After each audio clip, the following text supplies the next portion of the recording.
Hi everyone, welcome back to my YouTube channel. So today I'm going to share you few common test cases for ETL testing, right? Okay, let's. I mean, I have seen like most of the QAs when we talk about the ETL testing, they don't know like how exactly we can test it, or and the first step is what all test cases we should write. Okay, what should we include as in our test case writing scope? Okay, so let's talk about some common test cases basically for ETL testing. Okay, now I will divide this video into two categories. Okay, the first one is like for historical load. Okay, so we will be writing few test cases for historical load, or what all test cases can be written for historical load, and the other one is for incremental. Okay, so in this video I'll be mostly talking about the common test cases for ETL testing as in historical load. Okay, and then in the next video maybe I'll talk about the incremental load. Now, first of all, to write the test case, we should understand like what is historical load and what is incremental load. Okay, so if I talk about the historical load, like basically generally, I mean, when company do this is basically they are migrating their database, or they are migrating from let's say on-prem to cloud. Okay, like AWS or Google Cloud, Azure, anything, right? So maybe they are initially they have their data warehouse in as in on-prem, maybe there's some hard disk and everything, right? Maybe servers, but now they wanted to move to the cloud. Okay, this is the first stop. This is the first case maybe. Okay, the second case, maybe they want to migrate their database, let's say from SAP to SQL database or Azure Synapse or anything, right? Okay, any open database.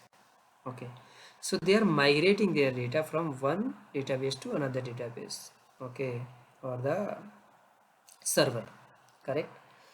Now that is called historical, because we are talking about history here, like whatever data they have till now, they will be moving it. Okay, maybe for last 5 years or 3 years or 10 years, whatever. Okay, so they are moving the data from that one server to another server, or one database to another database, whatever you can say, right? Basically, so we are talking about the history. Okay, history. So whatever data we have as in history, or till date, right? We're not talking about the incremental, like how we are gonna consume the data which is coming in next 1 month, 1 week, 1 day, 1 year, whatever. We're not talking about this. We're talking about the historical load, whatever has been recorded till date.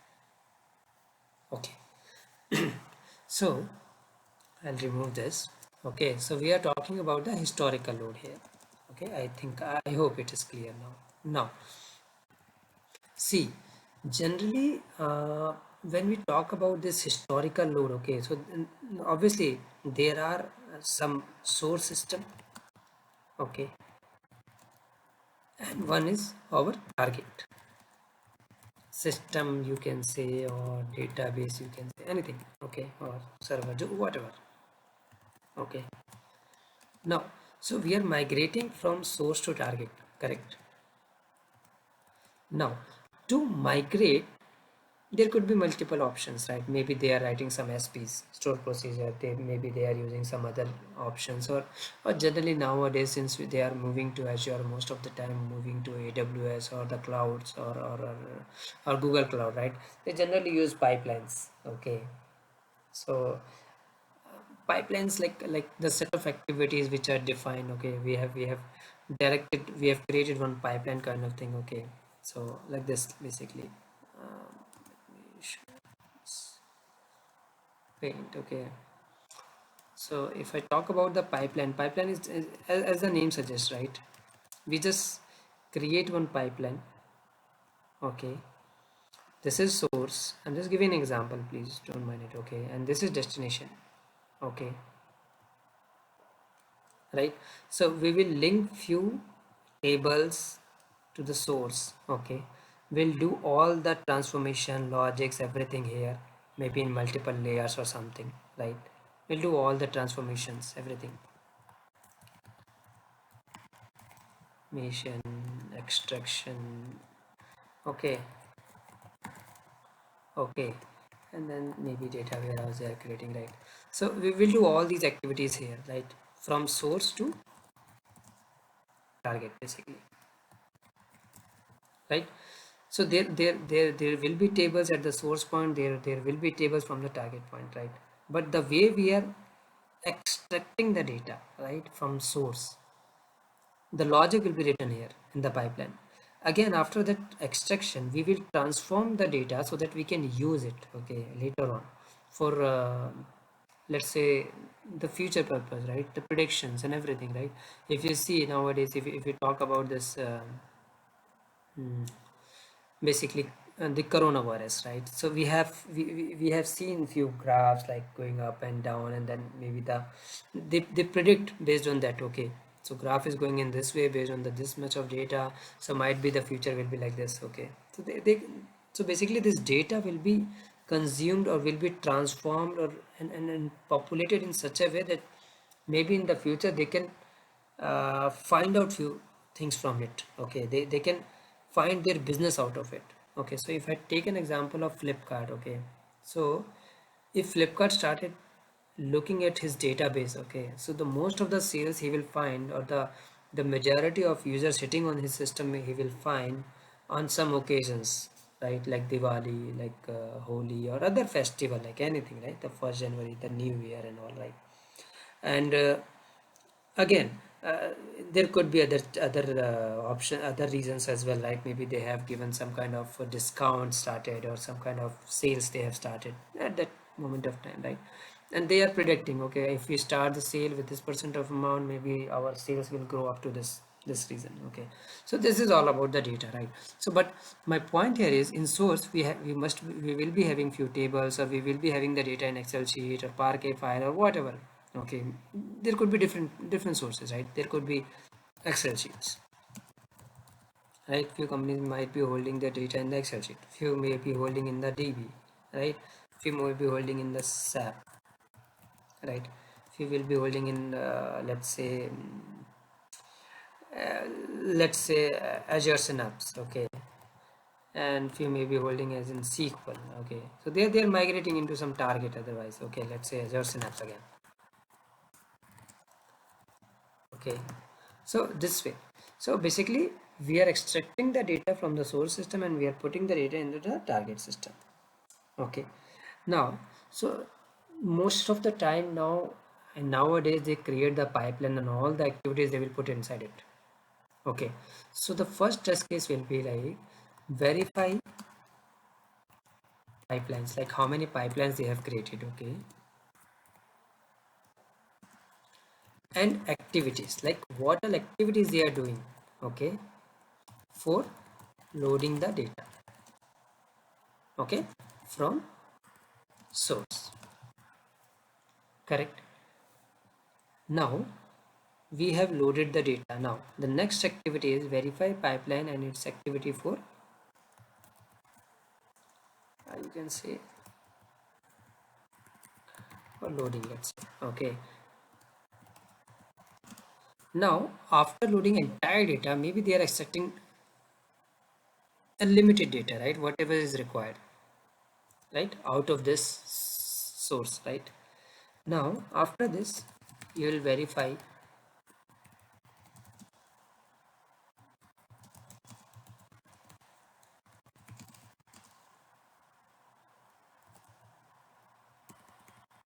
activities, verify pipeline and activities are executing successfully, okay.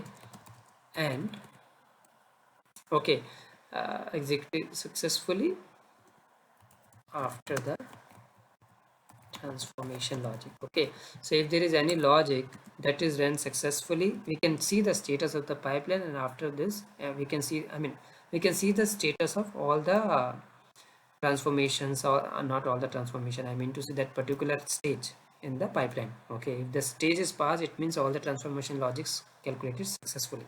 We are not talking about was it correct or not, we are saying it executed correctly, okay, it didn't give any errors.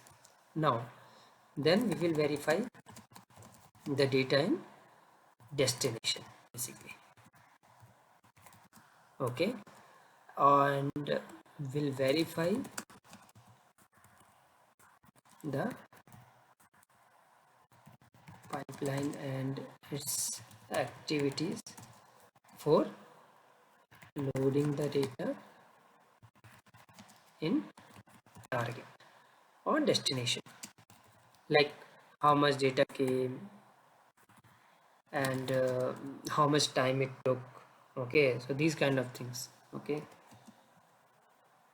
basically count of data, comma, time it took. Okay, or you can say execution time, kind of these things. Okay, so these kind of things you are gonna verify first of all for the pipeline. Okay, pipeline verification. I'll just try to speed up the things, otherwise this video will be too long. Okay, now after this, what you will verify? The database schema and tables. Okay, so you will verify the database connections. Okay, if you are able to first of all connect to the database properly or not, for source and destination both, because later on you will verify the data between source and the destination, right? Now you will verify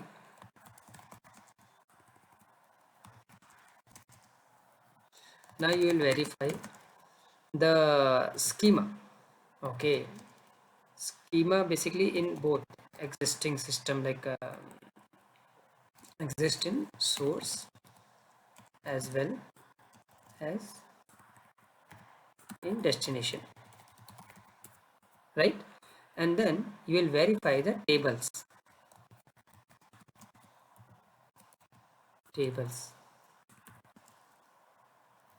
in I mean tables and table schema in source as well as destination. Now again, there could be multiple things here, right? If we talk about the schema, right, there are chances that maybe the schema which is using, I mean which the existing system is using, we will not be having that kind of schema. Like maybe we are creating the data warehouse with a star or a different kind of basically you can say frameworks, in simple words, in testing terms, right? Or different kind of schemas, like sometimes if you heard about it, the star schema and other things, right, in which we will create the dimensions in the fact table, right? So maybe the source system which is having the database, okay, will be having their schema, or the schema which source system has will be completely different from the destination, right? But we should be knowing it, right, why we are doing it, right? Or we need the same kind of schema, right? We need to ask if we don't know. If they say no, it should be same, you have to verify. If not, obviously they are doing some changes and they might a new schema or everything, right? So you should be knowing like what is their expectation in terms of schema for the source and the destination, right? From source to destination, you should be knowing it.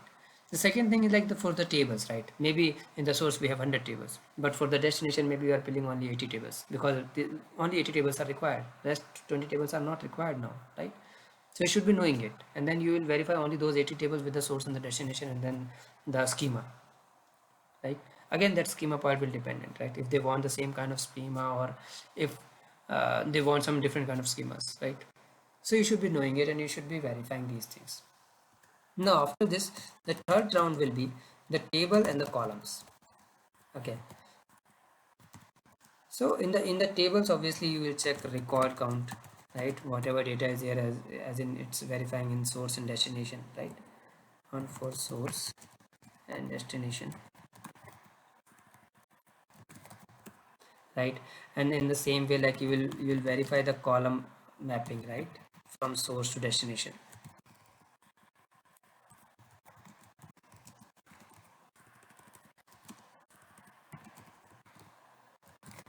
right? In the same way, you will verify the basically if the column is exist or not, I mean in the mapping part, right? And the data type for column and size, basically, right? Data type and size, like what size we are giving, sorry, right? And then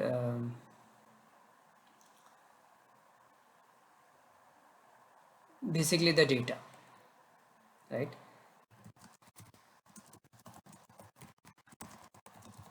Is matching with source and destination.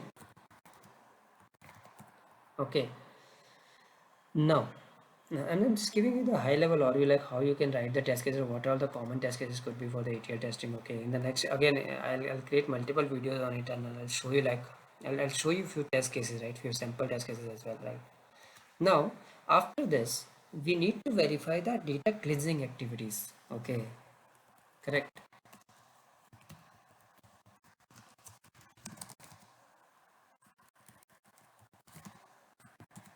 Okay, I think this video will be too long, so I'll stop it after the cleansing activities, and then maybe I'll create another video.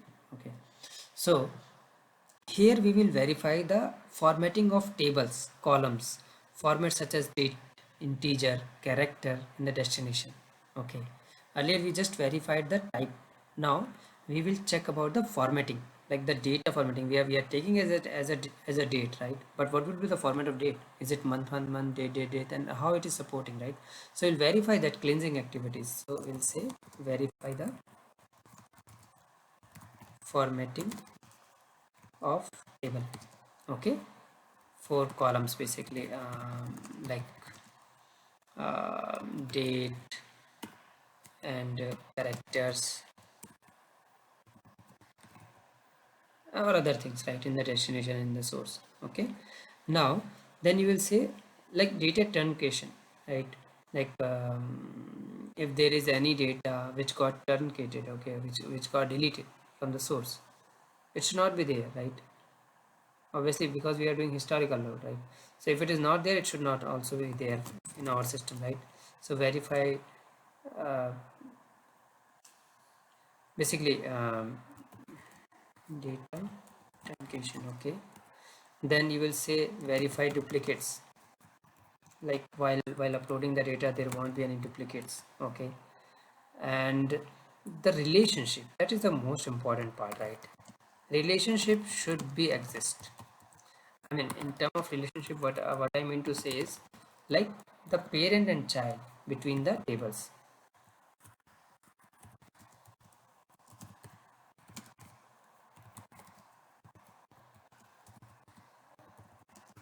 Okay, so if there is any master table, right, the linking part should be there in the destination as well.